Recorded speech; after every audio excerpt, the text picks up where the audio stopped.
नाज़रीन अस्सलाम वालेकुम।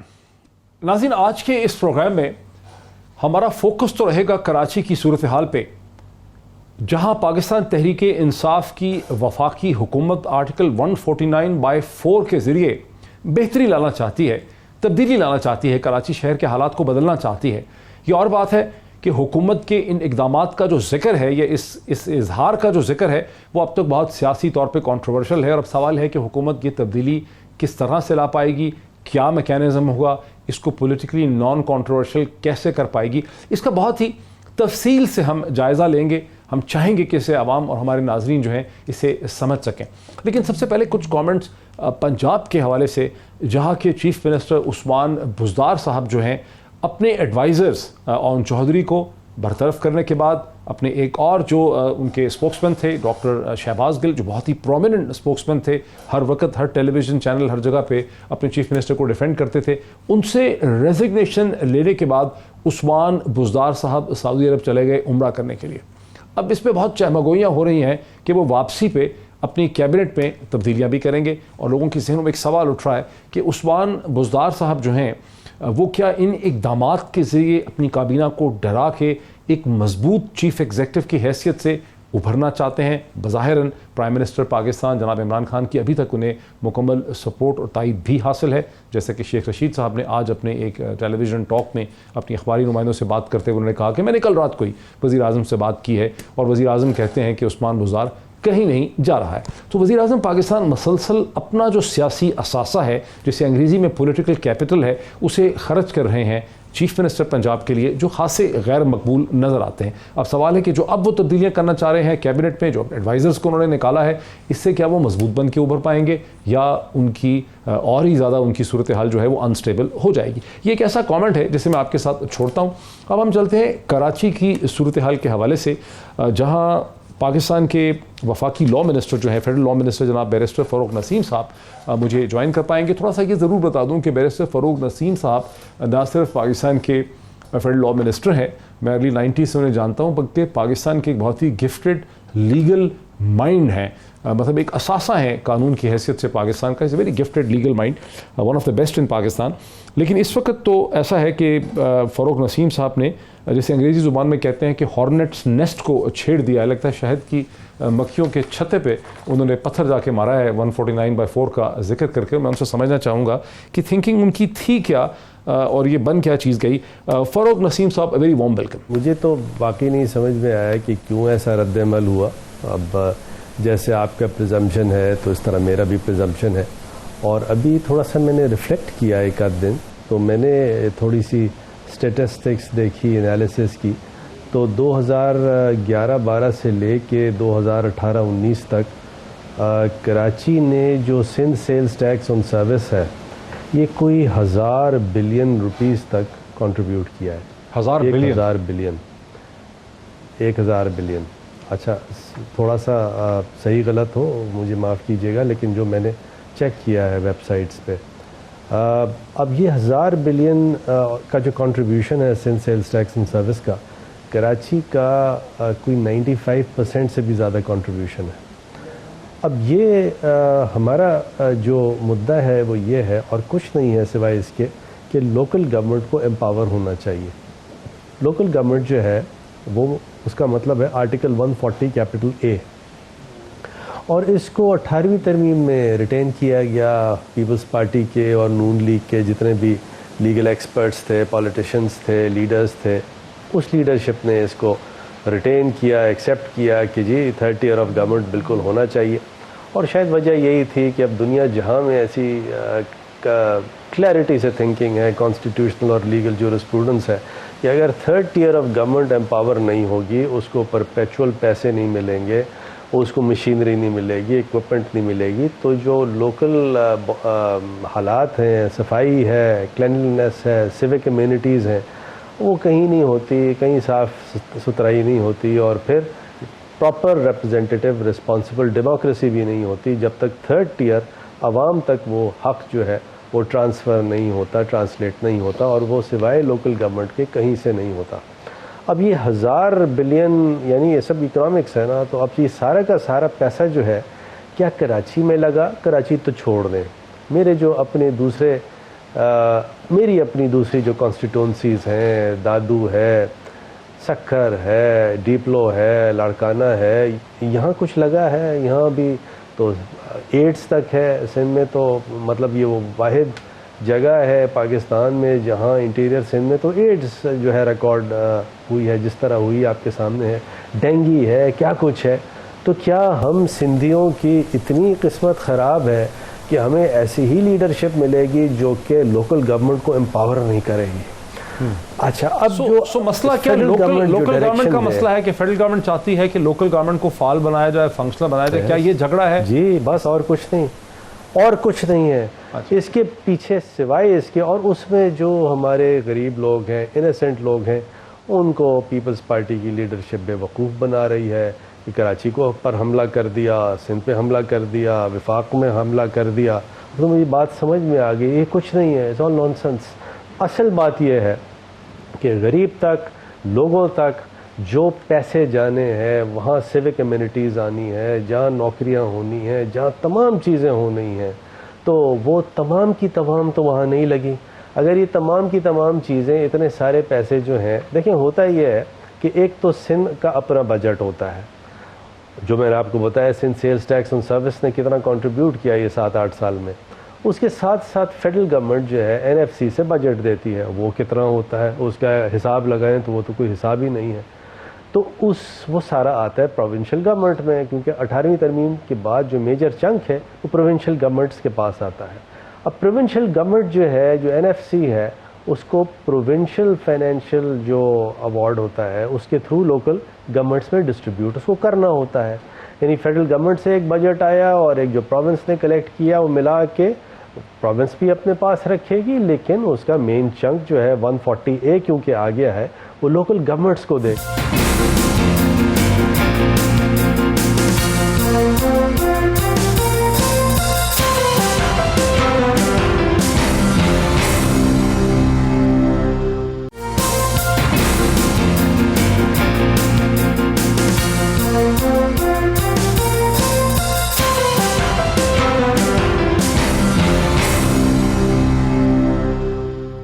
आपसे बेहतर कौन कवानीन पे रोशनी डाल सकता है, उस पर कमेंट कर सकता है।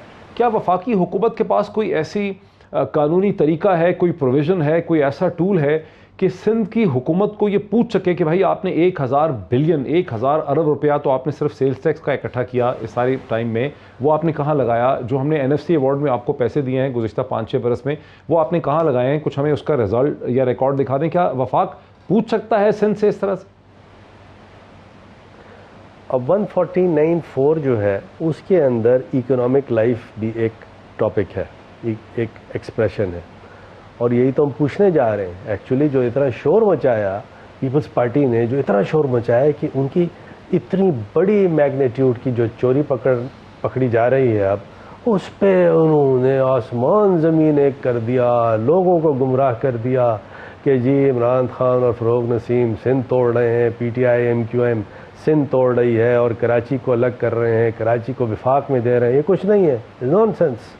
सिर्फ और सिर्फ उसकी अकाउंटिंग करने की शायद कोशिश हो ये जो कमेटी। अच्छा, ये कमेटी लेकिन क्या 149/4 के अंडर 149/4 के अंडर आप वफाक जो है वफाकी हुकूमत अकाउंटिंग कर सकती है? ये मेरा सवाल है, क्योंकि इससे पहले इसकी कोई क्लैरिफिकेशन नहीं है। यहाँ तो यही था कि आप एडवाइस करेंगे कि शहर साफ कर लें, लेकिन क्या आप रुपए पैसे का हिसाब भी मांग सकते हैं? डायरेक्शंस है, देखिए डायरेक्शंस है, उसमें लफ्ज़ है कि एग्जैक्ट फेडरल गवर्नमेंट जो है वो डायरेक्शंस दे सकती है प्रोविंशियल गवर्नमेंट को। डायरेक्शंस में और एडवाइस में क्या फ़र्क है? बिकॉज PPP कहती है कि आप एडवाइस दे सकते हैं, कुछ और नहीं है, सिर्फ एडवाइस कर सकते हैं। डायरेक्शंस और एडवाइस में क्या फ़र्क है? अगर एडवाइस होता तो लफ्ज़ एडवाइस लिखा होता, जैसे आर्टिकल 48 में लिखा है।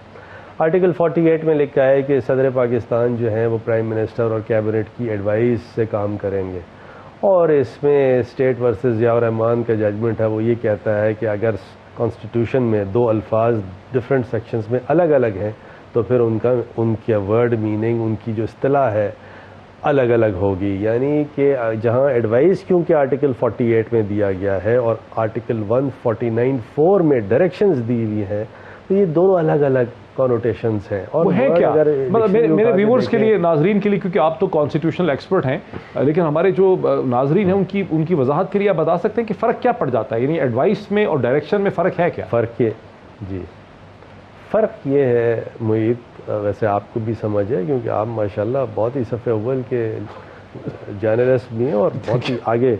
ऐसी मैं चाह रहा हूँ सबको समझ आ जाए, नहीं है, नहीं मैं चाह रहा हूँ सबको समझ आ जाए, क्योंकि आप भी समझा सकते हैं कि एडवाइस है, डायरेक्शन नहीं है। समझा आपने, सकते हैं, क्योंकि आप मेरे भी सामने पढ़ा है आर्टिकल 149, उसके ऊपर ही लिखा है directions to provinces in certain cases.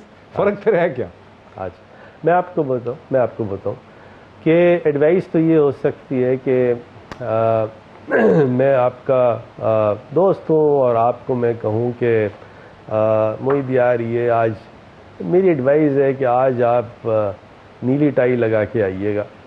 आपने मेरी बात नहीं मानी और सुर्ख टाई लगा के आ गए। अब मैं आपका सिर्फ दोस्त नहीं हूँ, मैं आपका बड़ा भाई हूँ और मैं कहता हूँ कि भाई मोईद साहब, ये मेरा डायरेक्शन है, इस पर अमल कीजिएगा। ये आपने नीली टाई लगा के आनी है, आपने सुर्ख टाई नहीं लगानी। अगर अब आप डायरेक्शन मेरी फॉलो नहीं करेंगे तो फिर उसके क्या रद्द अमल होगा, क्या नहीं होगा, यह साइलेंट है। अच्छा, यानी ये जो आर्टिकल है वो साइलेंट है। हाँ, अब नेचुरली ये भुट्टो साहब का कॉन्स्टिट्यूशन है, भुट्टो साहब ने इसको बनाया था, मैंने तो नहीं बनाया था, आपने नहीं बनाया था। भुट्टो साहब जो पीपल्स पार्टी के रूह रवां थे और अभी तक उनका नाम लिया जाता है और भुट्टोइज़म पे ही सारी आज तक तमाम इलेक्शन जीते गए हैं, तो ये भुट्टो साहब की विजडम थी। तो अगर हमारा सिंधी भाई, मैं भी सिंधी हूँ, इस आर्टिकल 149(4) को चैलेंज कर रहा है तो वो तो भुट्टो साहब की विजडम को चैलेंज कर रहा है। ये क्या कर रहे हैं आप लोग? और आगे चलते हैं। अब 149(4) में जब डायरेक्शंस आ गए तो डायरेक्शंस में ये भी डायरेक्शन हो सकता है कि लाइए साहब लाइए, ये भी डायरेक्शन अगर हम इस तरफ ना जाए। अच्छा, ये मेरी थिंकिंग है, ये भी हो सकता है कि हम सिर्फ उसको कहें अच्छा जी बाकी छोड़िए, और शायद हम यही करने लगें, मोस्ट प्रॉब्ली यही करेंगे कि अच्छा जी बाकी छोड़िए, अब जितने जिस तरह पैसे हैं, जो लोकल गवर्नमेंट का जायज़ हक है वो उनको दीजिए, उनको एम्पावर कीजिए। अब कंडियारों की लोकल गवर्नमेंट है तो वो तो ना पीटीआई की है ना एमक्यूएम की है, वो तो वहाँ के मकामी लोग हैं। जो मकामी लोग वहाँ के हैं, दादू के, लाड़काना के, शिकारपुर के, कंडियारों के, उनको दरअसल आप उनका हक, उनको उनके हक से आप महरूम कर रहे हैं। ये बात है, अगर ये नहीं समझ में आ रही किसी के, अल्लाह हिदायत। डॉक्टर फारूक, ये जो आपने जिस तरह से बताया है, इससे तो ऐसा लगता है कि आर्टिकल 149(4) जो है, जिसमें कि वफाक डायरेक्शंस दे सकता है, ये खासा एक ताकतवर लीगल टूल है। वफाक फिर रुपए पैसे का हिसाब भी मांग सकता है, सेल्स टैक्स की कलेक्शन हुई है 1000 अरब का, उसका भी पूछ सकता है, एनएफसी का क्या खर्चा किया, कैसे डिस्ट्रीब्यूट किया, वो भी पूछ सकता है। वो कह सकता है कि शहर को साफ़ करने के लिए ये इकदाम उठाए जाएँ, सॉलिड स्टेट वेस्ट के लिए फ़लाँ कंपनीज़ को क्यों नहीं आप कर लेते, ये सारी चीज़ें वफाक कर सकता है। तो फिर शायद यही वजह है कि बिलावल भुट्टो और उनके रुफ़क़ा कार जो हैं वो बहुत अलार्म हो गए हैं, क्योंकि अगर वो आपकी बात नहीं मानते हैं, रेजिस्ट करते हैं, तो उनके जहन में ख़तरा है कि फिर उसके बाद आप क्या करेंगे, कहीं गवर्नर राज ना लगा दें, ये इसको बेसिस बना रही है वफाक। अच्छा, ये नहीं, ये तो मोईद आप, ये तो मेरी तरफ से मतलब, क्योंकि खुदा ना खास्ता उस तरफ अगर होगा तो मतलब मैंने ही एडवाइस करना होगा ना पीएम को, तो मेरी तरफ से आप बिलावल साहब हो, हमारे और कोई मोहतरम भाई हो, बहन हो पीपल्स पार्टी के या कुछ, मेरी तरफ से अभी से लिख लीजिए कि हम वो काम करने नहीं जाएंगे जो पीपल्स पार्टी ने किया था। पीपल्स पार्टी ने शहबाज शरीफ के ज़माने में गवर्नर राज लगा दिया था जब वहाँ सलमान तासीर थे। हम वो नहीं करेंगे, हम वो ऐसी कोई अनडेमोक्रेटिक काम नहीं करेंगे जो पीपल्स पार्टी ने किया था, बिल्कुल नहीं करेंगे। गवर्नर राज तो उन्होंने लगाया था, अभी से लिख लें, कोई गवर्नर राज नहीं है, नंबर 1। नंबर 2, कराची को किसी भी तरह फेडरेशन के एडमिनिस्ट्रेटिव कंट्रोल में नहीं दिया जा रहा, कराची को ना प्रोविंस बनाया जा रहा है। तो ये मतलब फिर उल्टी सीधी फ्रिवलस बातें ना की जाए तो बेहतर है। लेकिन अगर 149(4) में के डायरेक्टिव्स के पीछे कोई पावर नहीं है, अगर वो उसको बात नहीं मानते, ये सही तरह से नहीं करते, रिजल्ट्स नहीं देते, और इसमें कोई बाइट नहीं है, इसके पीछे कोई पावर नहीं है, ताकत नहीं है, अथॉरिटी नहीं है, तो फिर वो नहीं मानते। ये ऐसा होने लगा है ना, मुझे ये लगता है, ये खदशा है कि 149(4) को जब, अच्छा एक तो मुझे पता नहीं कि कमेटी मेरी बात माने, ये भी नहीं पता कि कमेटी तो सिफारिश देगी प्राइम मिनिस्टर को और कैबिनेट को। हो सकता है वो मेरी ये कमेटी की बात ना माने, क्योंकि वो सिर्फ मेरी बात नहीं होगी, कमेटी की बात होगी। हो सकता है 149(4) हम रेकमेंड ही ना करें, हम कुछ और रेकमेंड करें। हो सकता है हम ये रेकमेंड करें कि पीपल्स पार्टी को इनवाइट किया जाए। अभी तक हम बाय द वे इनवाइट नहीं किया, लेकिन पता नहीं रिकमेंडेशन में क्या हो सकता है कुछ और रिकमेंडेशन हो। लेकिन जो रिकमेंडेशन नहीं होगी वो मैं बता दूं क्या क्या नहीं होगी। एक तो गवर्नर रूल बिल्कुल नहीं लगेगा, नंबर 1। नंबर 2, किसी भी तरह ये कोई रिकमेंडेशन नहीं जाएगी कि कराची को सिंध से अलग करें, नंबर 2 बिल्कुल नहीं होगा। नंबर 3, ये भी नहीं होगा कि कराची का एडमिनिस्ट्रेटिव कंट्रोल जो है वो फेडरेशन ले ले। ये तीनों चीज़ें नहीं होगी। इसके अलावा शायद कुछ हो, ऐसी चीज़ें हों जिससे सिंध के कॉमन मैन की दादरसी हो, और ऐसा कोई काम नहीं किया जाएगा जो सिंध के लोगों की एस्पिरेशंस के खिलाफ हो, चाहे वो पुराने सिंधी हो या नए सिंधी हो। सब देखिए, कॉन्सेप्ट है पीसफुल को एग्जिस्टेंस का। ये जब तक पीसफुल को एग्जिस्टेंस नहीं होगी। अच्छा, आप देखिए, मज़े की बात देखिए, बल्कि मजाक की बात देखिए कि हमने कहा कि सिंध के जो लोग हैं, जिसमें सारे सिंधी हैं, आप भी सिंधी रह चुके हैं, हाँ, सिंध के जितने लोग हैं उनकी दादरसी हो और लोकल गवर्नमेंट को एम्पावर किया जाए और उन गरीबों का, सिंधियों का राइट दिया जाए। मैं एक ब्रेक मुझे लेनी है, लेकिन डॉक्टर फारूक, इसमें कुछ एक मसला ज़रूर रह जाता है कि जो लोग हमें सुन रहे हैं इस वक्त पूरे पाकिस्तान में, उनके जहन में सवाल आता है कि आप खुद ही कह रहे हैं कि गवर्नर राज बिल्कुल नहीं लग सकता, एडमिनिस्ट्रेटिव कंट्रोल नहीं दिया जा सकता, वफाक जो है उसको कोई सूबा बनाने का नहीं सोच रही है, तो आप कह रहे हैं कोयर्सिव मेयर कोई नहीं है। ये सवाल मैं आपके लिए छोड़ के जा रहा हूँ, और लोगों के जहनों में है, अगर कोई कोयर्सिव मेयर नहीं है, अगर आर्टिकल 149/4 के पीछे कोई फेडरल गवर्नमेंट की ताकत नहीं है, उसमें कुछ उसको इंप्लीमेंट करने के लिए जोर नहीं लगाया जा सकता, तो भले वो उसको अमल नहीं करते, अमल करते हैं और बिल्कुल ठीक तरह से नहीं करते, उसको मतलब उसको सीरियसली नहीं लेते, तो फिर वफाक करेगा क्या? एक ब्रेक लेते हैं, ब्रेक के बाद बात को आगे बढ़ाते हैं आफ्टर द ब्रेक।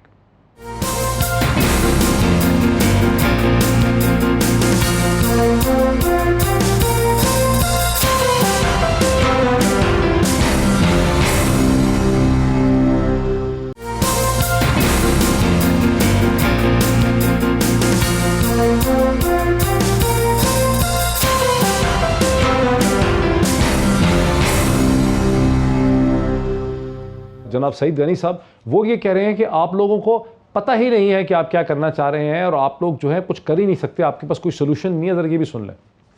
मैं सिर्फ ये गुजारिश करना चाहता हूं वज़ीर आज़म साहब से कि अगर आप कराची के मसाइल को हल करने में संजीदा हैं तो ये जो आपके 2-4 लोग यहाँ से उनकी बातों में ना लगें।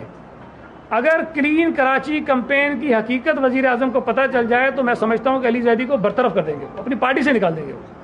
इसलिए कि जो तबाही अली जैदी ने उस स्कीम और कैंपेन की वजह से कराची में पहुंचाई है, उसका अंदाज़ा उन्हें नहीं है, लेकिन आज भी वो उस कमेटी के मेंबर हैं, मुझे नहीं पता वो क्या गुल खिलाएंगे। तो ये कानून और आइन की समझ से बिल्कुल मावरा है, इनको कुछ नहीं पता। इनके जो खासतौर पे पीटीआई के जो लोग हैं, फ़ारूक नसीम साहब बहुत समझदार आदमी है, खैर वो आइन को भी समझते हैं, कानून को भी समझते हैं, लेकिन बदकिस्मती ये है कि वो सियासतदान नहीं है। ले डॉक्टर फ़ारूक नसीम, यहाँ पे उनको मजबूरन कहना पड़ गया कि डॉक्टर फ़ारूक नसीम को कानून का तो पता है, लेकिन उनको सियासत का नहीं पता। तो अब आप क्या करेंगे? डील कैसे करेंगे? आखिर डील तो आपने सिंध हुकूमत से ही करना है। मैं बताऊँ, लेकिन सच में बताऊँ, एक्चुअली सईद गनी मेरा दोस्त है, सईद गनी मेरा भाई है, मेरा दोस्त है, तो वो लिहाज कर दिया आपका खुल के इतनी ज़ोर से मेरे मतलब लिहाज कर रहे हैं ना भाई, रोज़ मिलना है। I have great respect for him. Saeed Ghani अच्छा आदमी है ना, सईद गनी को बुरा आदमी थोड़ी है, सईद गनी तो अच्छा आदमी है। अब गलत पार्टी में, अब उसकी गलती नहीं है। सईद गनी इसलिए अच्छा आदमी है कि आपका दोस्त है, कि वैसे ही अच्छा आदमी है? नहीं, मेरा देखें, मैंने देख के दोस्त बनाया है सईद गनी। तो देखें, सईद ये पहली दफ़ा नहीं, कितनी दफ़ा होता है, सईद फ़ोन भी करता है, बातचीत भी होती है। सईद अच्छा आदमी है। सईद में अच्छा, सईद ने देखें सेंस की बात की। सईद ने इस तरह की बात नहीं की कि जी कमेटी में हम नहीं आएंगे। अरे भाई, आपको बुला कौन रहा है? सईद ने इस तरह की फ्रिवलेस बात नहीं की। सईद ने तो एक देखें थोड़ी सी कोशिश की इंटेलिजेंट बात करने की, और उसने कहा कि देखिए 149(4) जो है वो एप्लीकेबल नहीं है, और उसको इत्तला देने की कोशिश की, लेकिन ऐसा है नहीं। सईद, आप भाइयों हमारे यार, आप इससे कोशिश करो इसके, बल्कि आप कराची के लिए काम करो ना यार, आप पूरे हैदराबाद के लिए काम करो, कंडियारों के लिए काम करो, डीपलो के लिए काम करो। फंड्स जो हैं परपेचुअली लोकल गवर्नमेंट को दो, लाड़काने को दो, वहाँ मशीनरियाँ पहुँचाओ, तो ये सईद गनी बड़ा पॉपुलर आदमी हो सकता है, अभी भी मेरे दिल में बड़ा। लेकिन अब एक और भी तनकीद है, एक और तनकीद ये है कि अगर आप वो पीपल्स पार्टी के बाद रहनुमा, आज मैं डॉक्टर नफीसा शाह साहिबा को सुन रहा था और भी बहुत से लोग, वो ये कहते हैं कि पंजाब में जहाँ शहबाज शरीफ की गवर्नेंस बहुत बेहतर थी, वहाँ पीटीआई ने, इमरान खान ने एक बहुत ही लैकलस्टर, बिल्कुल गवर्नेंस जिनकी कमज़ोर है, उस्मान बुज़दार साहब को बिठाया है। वहाँ पुलिस के हालात देखें, लॉ एंड ऑर्डर के देखें, पुलिस मुकाबले देखें, वहाँ डेंगू कितनी तेज़ी से फैल गया है, सैकड़ों हज़ारों केसेस जो हैं रावलपिंडी, लाहौर में डेंगू के हैं। अभी उस्मान बुज़दार साहब ने अपने 2 एडवाइज़र निकाल दिए हैं। तो मतलब उस्मान बुज़दार साहब को कोई कन्विंसिंग एग्जेक्टिव के तौर पर नहीं देख रहा। तो आपकी हुकूमत सिंध को कहाँ ठीक करने चली है जब पंजाब में आप कुछ नहीं कर पा रहे? लेकिन बात सारी ये है कि अगर एक जगह हालात ज़्यादा ख़राब हैं और वहाँ फेडरल गवर्नमेंट जो है अपनी कोई इनपुट देना चाह रही है टू रेस्क्यू द पीपल, तो इसका हरगिज़ ये जवाज़ नहीं है कि क्योंकि फ़लाँ जगह भी थोड़ी बहुत कोई और प्रॉब्लम्स है तो आप यहाँ भी उसको रेस्क्यू नहीं करें। देखिए, पंजाब की प्रॉब्लम कुछ और है। पंजाब की तो प्रॉब्लम ये है कि नून लीग के दौरानिए में जितने भी लंबी उनकी हुकूमत 10-11 साल की रही और उससे पहले 90s में रही, तो जिस तरह वहाँ पुलिस में भर्तियाँ हुई हैं, आपकी कोई, मेरे ख्याल में लाहौर हाई कोर्ट की कोई रिपोर्ट वगैरह है जो कि उस रिपोर्ट में इस तरह की बात है कि नून लीग में जो पुलिस में भर्तियाँ हुई या तो अनमेरिटेड हुई या और उसकी कंसिडरेशंस थे। क्रिमिनल एलिमेंट्स को भी एक लाहौर हाई कोर्ट की ऐसी है रिपोर्ट के क्रिमिनल एलिमेंट्स को भी पुलिस में इंडक्ट किया गया। तो अगर ऐसी चीज़ है तो उस्मान बुज़दार पे देखिए कोई करप्शन का चार्ज नहीं है। उस्मान बुज़दार पूरी कोशिश कर रहा है काम करने की, और ये कहना कि अच्छा अब वो पुलिस है, सारे का पूरा आबे का आबा बिगड़ा हुआ है, सिर्फ पंजाब का नहीं पूरे मुल्क का जो 11 साल में हुआ है उसको रेस्क्यू करने सारे लोग बैठे हुए हैं सर जोड़ के, चाहे फेडरल गवर्नमेंट हो, चाहे वो KPK की गवर्नमेंट हो, चाहे वो पंजाब की हो, चाहे वो बलूचिस्तान की हो। और देखिए, कोई आपके सामने किसी किस्म का कोई करप्शन का स्कैंडल नहीं है, कोई कुछ नहीं है। एट बेस्ट यही है ना कि 149(4) अप्लाई होता पुलिस है या रिफॉर्म नहीं का आपकी हुकूमत ने, आपकी पार्टी ने पुलिस रिफॉर्म का जो बारहा वादा किया था KP की तरह, वो तो कुछ भी नहीं हुआ ना। 1 साल गुजर गया पुलिस रिफॉर्म पे, तो धेले का काम नहीं हुआ पंजाब में। बड़ा रेलेवेंट क्वेश्चन किया है आपने। और इस पे ये जो कल गुजर गया, एक भरपूर मीटिंग हुई प्राइम मिनिस्टर ऑफिस में और उसके अंदर पूरा प्रेजेंटेशन दिया सेक्रेटरी इंटीरियर ने कि हम पुलिस रिफॉर्म किस किस तरह करने जा रहे हैं पंजाब में, पंजाब स्पेसिफिक था।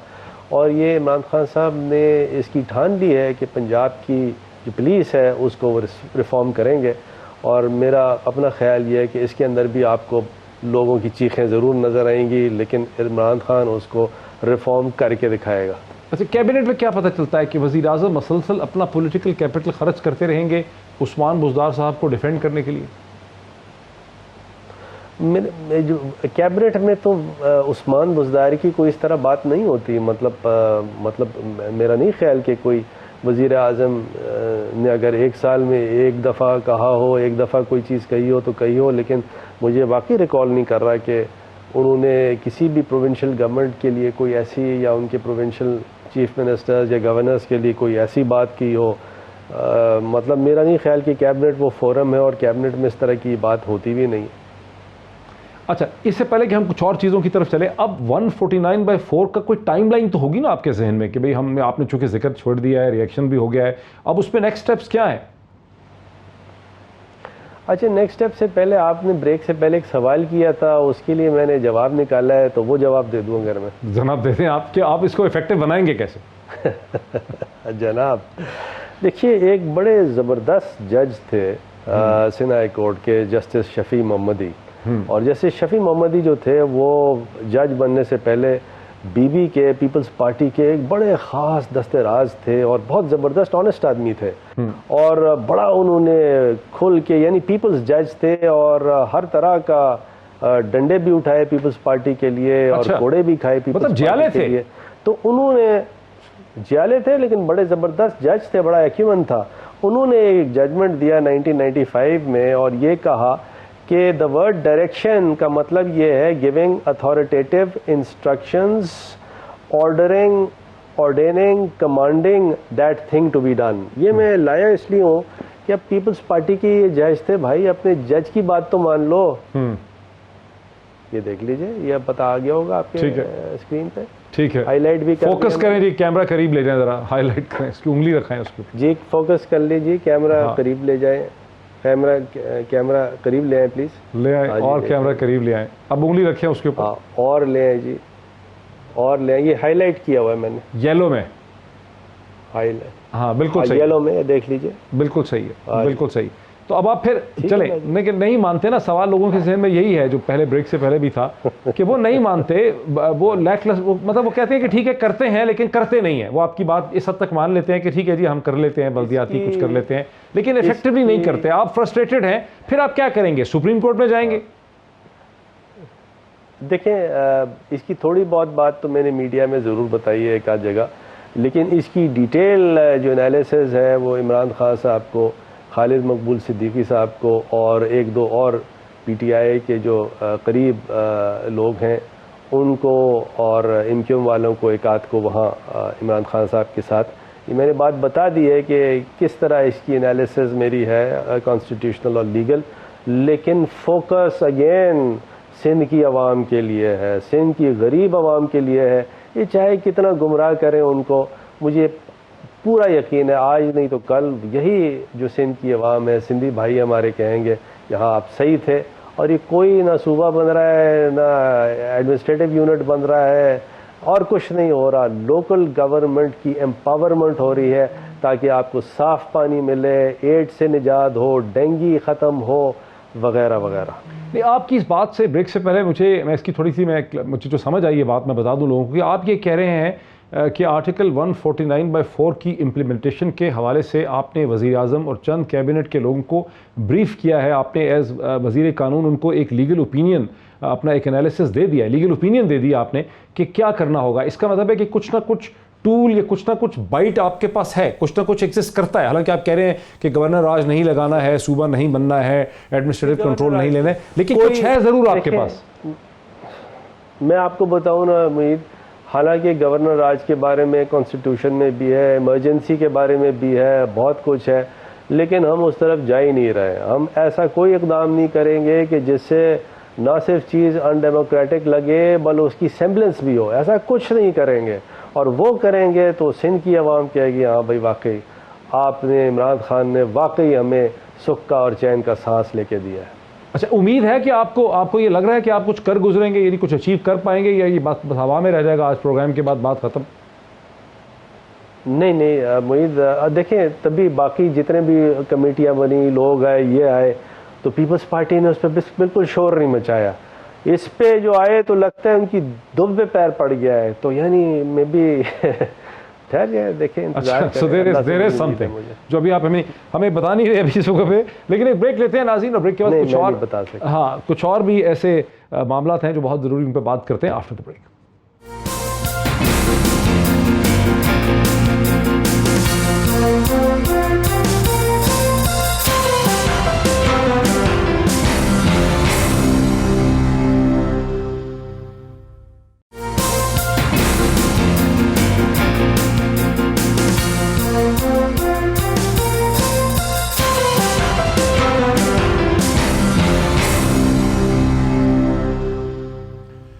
नाज़रीन वेलकम बैक।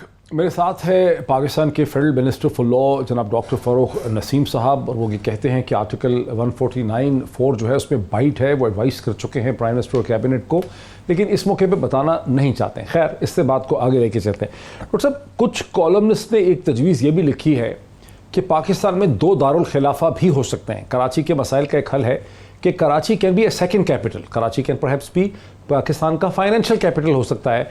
और उसकी एग्जांपल भी बाज़ लोग देते हैं, वो कहते हैं कि 1970-71 से पहले ढाका पाकिस्तान का दूसरा कैपिटल था। यूरोप के बहुत से ममालिक, स्विट्ज़रलैंड जो है वहाँ पे बर्न और ज़्यूरिख दोनों कैपिटल हैं, एक पॉलिटिकल कैपिटल है, एक फाइनेंशियल कैपिटल है। इस पर कोई थिंकिंग है आपकी कैबिनेट की? नहीं, फ़िलहाल तो कोई थिंकिंग नहीं है, लेकिन मैं इस पर आपको एक बड़ी मुझे बात समझ में नहीं आई। पीर पगाड़ा साहब ने ये कहा कि फ़ारूक नसीम साहब को चाहिए कि कराची को कैपिटल बनाए, यानी क्या वो ये कह रहे हैं, पीर पगाड़ा साहब क्या ये कह रहे हैं कि मैं कराची को federal capital, federal territory declare कराऊं और सूबे से हटा लूं? मतलब क्या क्या चाह रहे हैं? मतलब अगर वो कैपिटल बनेगा तो फेडरल टेरिटरी होगी ना जी। तो पगाड़ा साहब देखो सर, आपके जो मर्दान साहब थे, मेरे वाले साहब के दोस्त थे, वो आज होते तो क्या बात थी। आप बेहतरीन क्या पर्सनैलिटी थे वो।